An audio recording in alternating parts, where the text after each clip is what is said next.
Здравейте и добре дошли в канала Първично време. Днес ще направя това видео за всички, които инвестират в криптовалути. То ще бъде много кратко, като ще разгледаме новите тарифни мерки на САЩ. Президентът Доналд Тръмп тук ще обяви, че тарифите от 25% за Канада и Мексико ще влязат в сила на 4 март 2025 година. Този ход, който напомня на предишни мерки с негативни пазарни последствия, може да предизвика нови колебания на икономическата сцена. Очаквайте динамични промени и бъдете подготвени за евентуални корекции.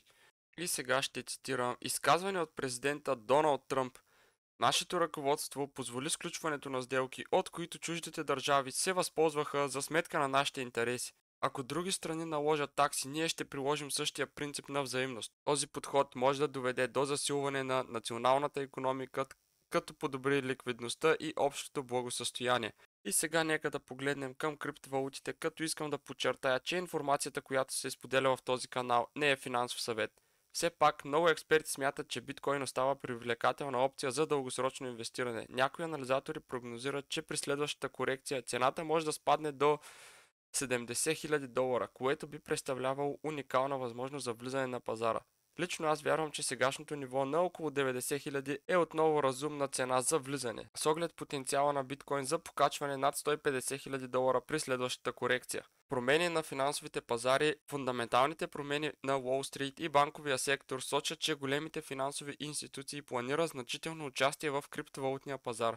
Традиционните банки вече насочват вниманието си към активи с висока волатилност, като биткоин и други криптовалути, които представляват пазар с капитализация от около 2 трилиона долара. Гиганти като Goldman Sachs, JP Morgan вече се възползват от тези възможности и това е сигнал, че бъдещето на криптовалутите е светло. Дългосрочна стратегия и търпение, независимо от краткосрочните колебания, които могат да задействат от тарифни мерки, политически решения и глобални икономически промени, дългосрочната перспектива за биткоин остава позитивна. Този цикъл развива макроструктурата от 2017 и 2025 година, може да донесе периоди на корекции, последвани от нови върхове. Ключът е търпението и внимателно следене на пазарните тенденции. Нека сега да си поговорим за политически и регулаторни промени.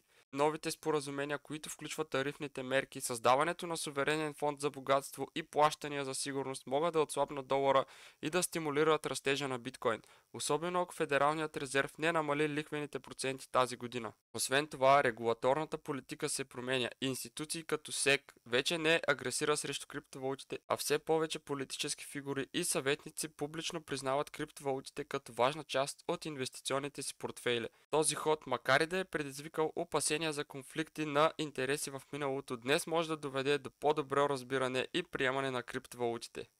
В крайна сметка, стратегията "купувай и дръж" остава най-ефективна за активи като биткоин. Макар краткосрочните колебания да привличат внимание, истинската стойност се проявява в дългосрочното задържане на инвестициите. Ако това видео ви е харесало, може да ударите един лайк и да се абонирате за още актуални новини и задълбочени анализи.